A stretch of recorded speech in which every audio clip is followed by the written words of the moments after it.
Well, I went to Cass Technical High School, so I was used to a larger presence of students. Um, but the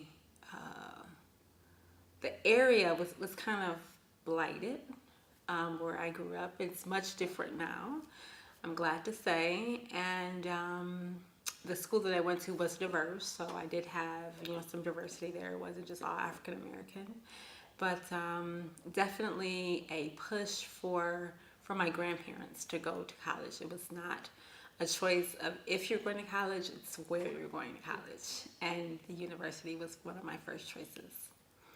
Did they encourage that, or like why the University of Michigan? I think the University of Michigan was good because it was here, it was close by.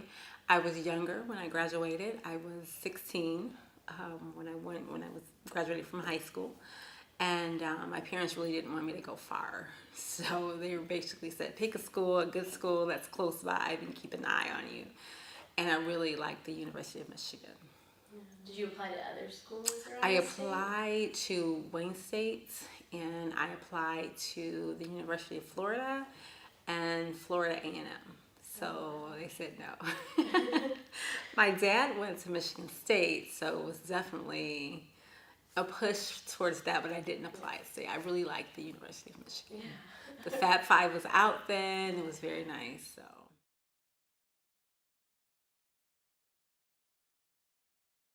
I lived in South Quad, which I understand has undergone a large renovation this year or last year. Um, and I lived with a roommate. She was from Flint. And I just remember it being this big place. And at the high school that I went to, everybody was smart.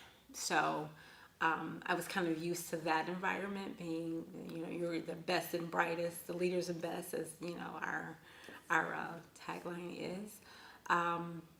But it was also a little overwhelming. So it was helpful to have a really good connection with my roommate. And South Quad was interesting because it was where all the athletes were. Athletes were in South Quad and West Quad across the street. So there was a lot of activity around. So that was pretty cool. Yeah. Did you enjoy living there? I did. I did. It was definitely where the party was because it was close to the athletic campus and a lot of the athletes were around. Sometimes it was hard to stay focused, and I would have to go to the library to focus on my studies. And then for the last 3 years of my career, I moved to North Campus. But freshman year was a lot of fun. I can't say that it was fun.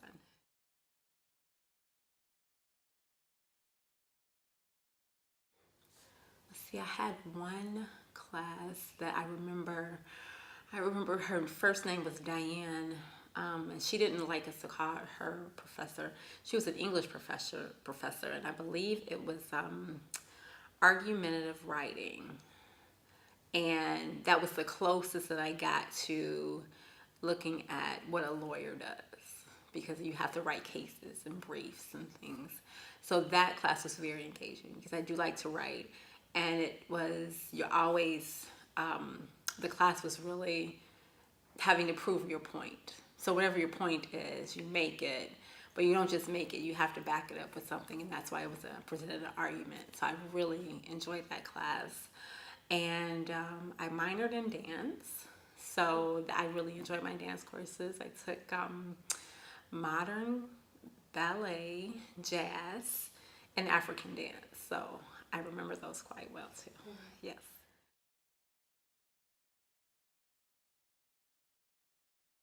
Yeah, I always said it. I've always been very studious. To give you an idea, I would always read the cereal boxes when I was little. Sit at the table, Saturday morning, not watching cartoons, but reading the cereal box. The funniest thing. So I was a very studious student. I am the oldest of four, and I've always been in a position of having to kind of set the tone. So although I was studious, sometimes I would like to go hang out because, I didn't want to be a role model at that time. I just wanted to have fun.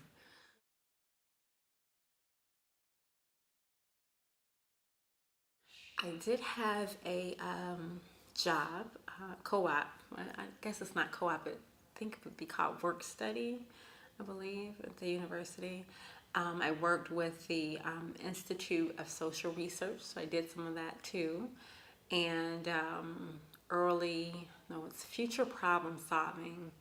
It was talking about the wave of the future, how students are going to learn a paperless society with money, and it was very thought provoking and cutting edge. So I worked with them. I wanted to join a sorority, but my grades were kind of, because I was taking those hard classes trying to get into the business school. My grades were not the best early on, so I didn't end up joining a sorority until graduate, after I finished my undergrad. And then I was also involved with it was called BBSA. I don't even know if it's still around. It was the Black Business Students Association. And I think it kind of morphed into the National Black MBA Association, where you have students coming up in business. So even though I wasn't in the business school, I still had a business focus. So I did some activities there and dance.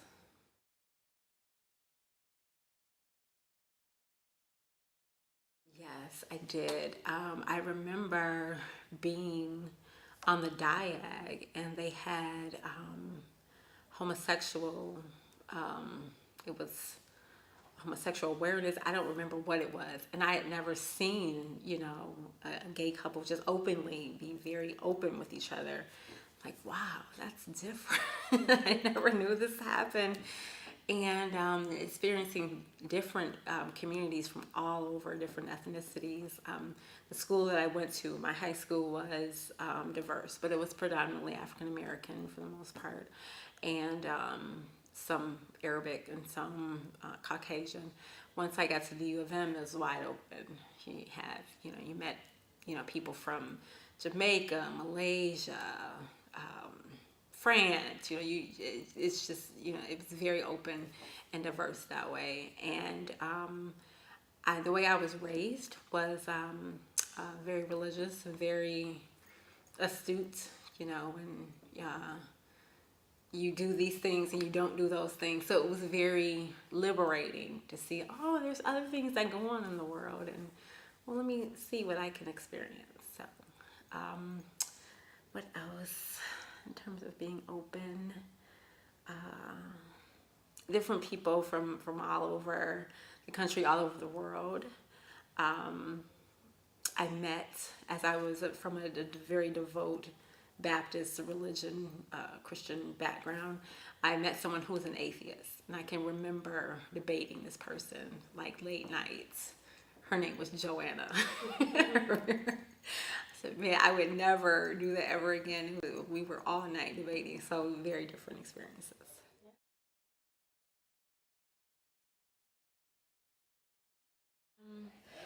I was just thinking about something the other day. There was, this was in the mid 90s, and so there was a lot of social gatherings on campus, like to go kind of back in time. So we would have 70s jams. So we, have 70s jams, play older music, get the bell bottoms out, the platform. So that was fun. And so that was kind of a social fun thing. And then kind of a studious thing is I remember going to the media union on North Campus. And a group of friends, we would all go there and study all night because it stayed open till like 4 in the morning or something crazy like that. And we would take turns taking naps. That's a good, yeah. yeah. So I do remember that. That was fun. Yeah.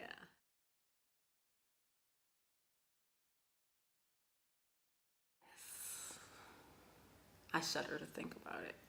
I was once, as I was trying to, what I was trying to do is really to go after things that were harder for me because all of my friends were doing it. So it was a little bit of a peer pressure. Well, take this class because I'm taking it.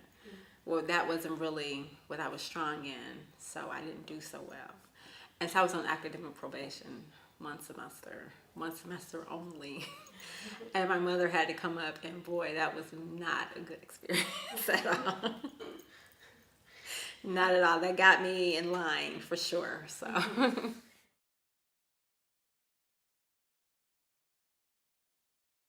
I do remember, and I just thought about this today. There's something going on where there's a white woman who is alleged, well, she's the head of an NAACP chapter. Oh, yeah. And yeah, so that's why I just thought about this today, honestly. The thing that was out when I was at the university was affirmative action and what that meant and why it was bad, why it was good, cases for it, cases against it. And I didn't know what it was. I'm like, yeah, I don't know. I don't think I necessarily got in because of not financial aid, affirmative action, but I really didn't know what it was. So I remember a reporter coming on the street asking me, well, do you believe that you got into the university because of affirmative action? And I believe she pointed me out because I'm an African American young lady at the time. And it's like, yeah, I don't know, because I really didn't know what it was. And so the position that I took after hearing about it and all of the debates was that I don't know if I got in the university because of affirmative action, because they were letting so many African Americans in. But I tell you what, that's not what's going to keep you there. So you have to have some sort of a mental capacity to get in, I think, and then to continue there. It took 4.5 years, and I loved it. It was blood, sweat, and tears. I hated it too, but you really had to be on top of your stuff. So that was the hot topic then.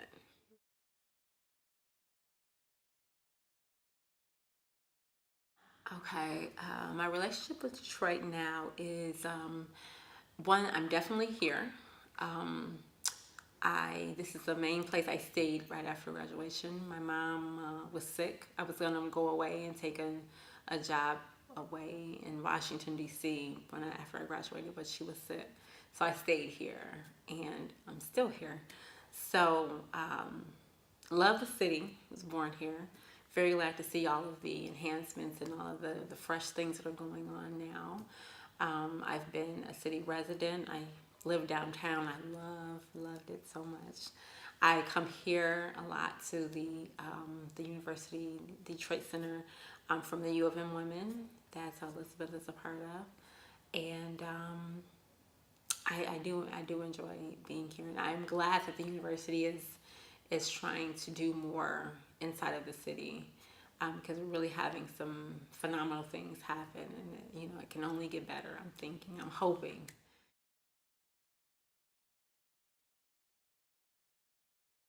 My last year there, I had a course, and I don't remember exactly what it was, but it was community involvement with. I think I had to take it for race and ethnicity requirement, and we came to the city a couple times to visit the Heidelberg Project. That was really nice, and Focus Hope. That was really good, and I think that was before the founder, Father Cunningham. I think that was before he passed away. So that was good. I enjoyed that. Anything else about the university? It was just like a great time, and I just really love the fact that the Alumni Association is so large. I think I've heard that the Alumni Association is one of the largest ever. You can go anywhere in the country or in the world and find a U of M graduate. I think that's pretty awesome. I have. In Washington, D.C., I was an intern, and I think I had on a baseball cap. They're like, yeah, I went to Michigan. Yeah, it was very nice. I think that's good. I think it's really good. The branding of the university is awesome. Anytime I wear the earrings, I hear somebody comes up, go blue, in the elevator, walking down the street. I think that's really positive. And I just bleed maize and blue.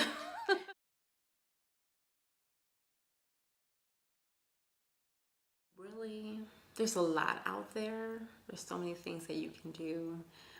Don't try to limit yourself. Don't try to do something that somebody else is doing just because it's cool to do. Really find out what you want to do. And it's at the university. It's, there's so many tangents that you can take at a university as big as our University of Michigan. So not to be afraid and to continue to give back. I remember I was just talking to a colleague today, and she was telling me how her husband is a U of M graduate, and the alumni association was calling for donations. And I remember one particular time someone called me and they were chatting me up about my experiences, much like today, and I'm getting all reminiscent. Oh. And at the end is, oh yeah, so, can you donate, towards our campaign? It's like, wow, you guys really got me. But it's good to continue to give back, so.